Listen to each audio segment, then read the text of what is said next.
दोस्तों आपको मालूम चला होगा कि ट्विटर यानी कि अब जो एक्स बन चुका है उस पर अब एड रिवेन्यू शेयर भी दिया जा रहा है, सभी को दिया जा रहा है। इंडियन क्रिएटर्स को भी मिल रहा है, बहुत से क्रिएटर्स को मिल भी चुका है, कुछ ने दिखा भी दिया है कि मुझे इतना मिला है, किसी को उतना मिला है। अब सब तो दिखा नहीं रहे हैं, लेकिन जिसने दिखाया उनका कुछ ये हिसाब किताब है। लेकिन यहाँ पर आप सोचोगे कि भाई मैं भी ट्विटर के ऊपर जाता हूँ, कोई ट्वीट वगैरह करूँगा, वहाँ पर शायद मुझे व्यू वगैरह आ जाए, तो क्या पता मेरी भी अर्निंग हो जाए, हो सकती है। लेकिन इसमें कुछ रिक्वायरमेंट है, जैसे कि आपके पास में ब्लू वेरिफिकेशन बैज होना चाहिए, चाहे पेड हो अनपेड हो, जैसे भी आपको मिला हो वहां से वो आपके पास होना चाहिए। 15 मिलियन का इंप्रेशन होना चाहिए आपकी पोस्ट के ऊपर लास्ट 3 महीनों के अंदर, और इसी के साथ साथ 500 फॉलोवर होनी चाहिए आपके, जिसके बाद में आपकी अर्निंग वहां पर शुरू हो सकती है। दोस्तों व्हाट्सएप के ऊपर आप वीडियो कॉलिंग के दौरान अब अपनी मोबाइल की स्क्रीन भी शेयर कर सकते हो। ये मई महीने में बीटा टेस्टर को दे दिया गया था, लेकिन अब फाइनली इसको ऑफिशियल रिलीज भी हो चुका है सभी के लिए, तो इसको आप यूज़ कर सकते हो। लेकिन मैं बता दूं ये काफ़ी यूज़फुल फीचर तो है ही, लेकिन स्कैमर्स के काफ़ी ज़्यादा मज़े आने वाले हैं इस फीचर के द्वारा, क्योंकि टेलीग्राम पे कुछ इस तरीके का स्कैम होता है कि भैया सामने वाला अपनी मोबाइल की स्क्रीन दिखा रहा होता है और तभी वो OTP भेज देता है, और वो OTP देख के आपका बैंक खाली कर देता है। तो इस तरीके की भी चीज़ें हो सकती हैं। तो भैया अब बच के रहने की ज़्यादा ज़रूरत है आपको, क्योंकि अब व्हाट्सएप के ऊपर भी तगड़ा स्कैम होने वाला है इस फीचर की वजह से ही। दोस्तों दुनिया के सबसे अमीर आदमी का घर किस तरीके का होना चाहिए? भैया आलीशान घर होना चाहिए, बड़ा होना चाहिए, पार्किंग लॉट होना चाहिए, स्विमिंग पूल होना चाहिए, जकूजी होनी चाहिए, और पता नहीं क्या क्या होना चाहिए, मिनी थिएटर भी उसी के अंदर होना चाहिए, सब कुछ होना चाहिए, सब महंगी से महंगी चीज़ें होनी चाहिए। लेकिन एलोन मस्क का मानना ये है ही नहीं। ये है उनका टेक्सास का घर, जो कि 2 बेडरूम हाउस है। इनकी वर्थ 231 बिलियन US$ है, लेकिन फिर भी ये सिर्फ 2 BHK के घर में रह रहे हैं, जिसका किचन आपको सामने दिख रहा होगा, और मतलब जो भी एरिया है वो सब आपको इस फोटो के अंदर दिख रहा होगा। ज़्यादा कुछ खास है नहीं, ऐसे लग रहा है कि कोई बैचलर रहता होगा इस घर में, बस जिसकी 40-50 हज़ार रुपये सैलरी है, वो 8,000 का ये घर लेके बैठा हुआ है रेंट पे कि भैया गुजारा कर रहा हूँ। तो ये दुनिया के सबसे अमीर आदमी का रहने का तरीका है। दोस्तों हालांकि आप चाइना से ये एक्सपेक्ट नहीं करते हो, लेकिन उन्होंने अच्छी खबर निकाली है अपने लोगों के लिए कि वहाँ पर नया रूल आ चुका है फेशियल रिकग्निशन सिस्टम को लेके, कि अब लोगों का कंसेंट लेना होगा।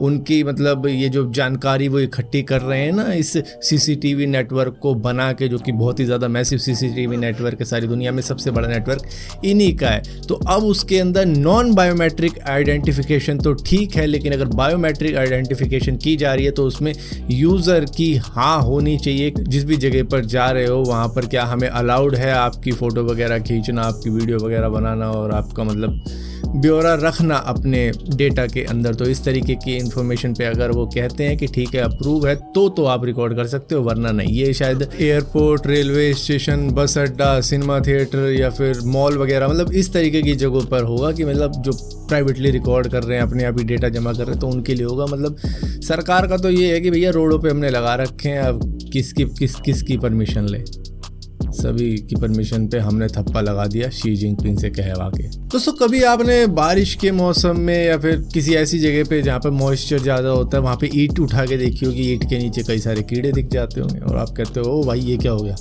तो उसी तरीके की कुछ खोज हुई है यूनिवर्सिटी ऑफ वियना की डॉक्टर मोनिका के द्वारा, जिन्होंने समुद्र के वोल्केनिक कैविटी के अंदर एक नया इकोसिस्टम ढूंढ लिया। अभी तक तो हमें ऐसा लग रहा था कि ये जिस इकोसिस्टम के अंदर हम रहते हैं वही है बस, लेकिन हमारे समुद्र के अंदर भी एक अलग से इकोसिस्टम है, जिसके अंदर टेक्टोनिक एक्टिविटीज़ के वजह से वहाँ पर वोल्केनो बने होंगे, और उसकी वजह से वहाँ पर गर्म वाटर रहता है, और उस गर्म वाटर के अंदर की जो ज़मीन है, जो मतलब सी फ्लोर है, उसके नीचे कई सारे वर्म्स की कॉलोनी है। उसमें से एक है ट्यूब वर्म, जो कि उसके अंदर रहता है। अब देखो कैसे रहता है कैसे नहीं रहता उसकी तो खोज चल रही है, लेकिन पूरी की पूरी एक कॉलोनी मिली है जो कि इन्हीं कीड़ों की है, जो कि इसके अंदर बस घुसे रहते हैं। दोस्तों आपको मालूम होगा कि अहमदाबाद के अंदर 15 अक्टूबर को इंडिया वर्सेस पाकिस्तान का मैच होने वाला है, जिसके लिए सभी लोगों ने बढ़ चढ़ के पहले ही बुकिंग करा ली, जबकि अभी तक टिकट कैसे मिलेगा ये भी मालूम नहीं चला होगा। और टिकट मिलेगा तो जाएंगे कैसे वो मालूम नहीं, क्योंकि कईयों की बुकिंग हुई होगी, कईयों की नहीं हुई होगी, वो सारा प्लान बना के बैठे हुए होंगे। लेकिन भैया डेट चेंज हो चुकी है, जो 15 अक्टूबर को मैच होने वाला था वो 14 अक्टूबर को होगा, जिसकी वजह से सभी के अरमानों पर थोड़ा थोड़ा पानी फिर चुका है। क्योंकि भैया कईयों ने ऐसी बुकिंग कराई होगी कि 14 को जाएंगे, 15 को मैच देखेंगे और 15 की रात को निकल जाएंगे। लेकिन अब मैच 14 को है, तो क्या वो दोबारा से फ्लाइट की टिकट बुक करवाएंगे? क्योंकि भैया टिकट तो पहले से ही बुक हो चुकी होंगी, चलो कार के रास्ते निकल जाएंगे, लेकिन होटलों का अगर आपको मालूम हो उनके प्राइस बढ़े हुए हैं, फ्लाइट के प्राइस बढ़े हुए हैं, और किस किस चीज़ के प्राइस नहीं बढ़े हुए वहाँ पर जहाँ पर इंडिया वर्सेस पाकिस्तान का मैच होने वाला है। तो ये एक मुश्किल क्रिएट हो चुकी है उन लोगों के लिए जिसको ये मैच देखना था। खैर कितनी भी मुश्किल हो, देखने वाले तो देख ही लेंगे। दोस्तों ऐसा खुश मिजाज कुत्ता आप सभी चाहोगे कि भैया हमारे घर में होना चाहिए। अब ये गोल्डन रिट्रीवर है, मतलब इतना खुश हो रहा है अपने मालिक को देख के, हालांकि ये इसका मालिक नहीं था बल्कि एक चोर था जो कि चोरी करने के लिए आया था, और बाकायदा कुत्ते को भी अच्छी तरीके से खिला के गया है कि बेटे तुमने मुझे कुछ नहीं कहा, उसके लिए बहुत बहुत शुक्रिया। और ये कुत्ता तो मुझे ऐसा लग रहा था कि इस चोर को कह रहा था भाई इस मालिक का अंदर भी सामान है वो भी लेके चला जा, इस तरीके से जिस तरीके से पूछ हिला रहा था और दिखा रहा था ना उसको रास्ता, ऐसा ही लग रहा था कि ये शायद मालिक की तरफ नहीं, इस चोर की तरफ ज़्यादा लगता है। मालिक ने कुछ ज़्यादा ही टॉर्चर कर दिया होगा, जिसको पूरी तरीके से बर्बाद करने के लिए इसने कहा था कि अंदर आके ले ले यार, ये साइकिल क्या उठा के जा रहा है।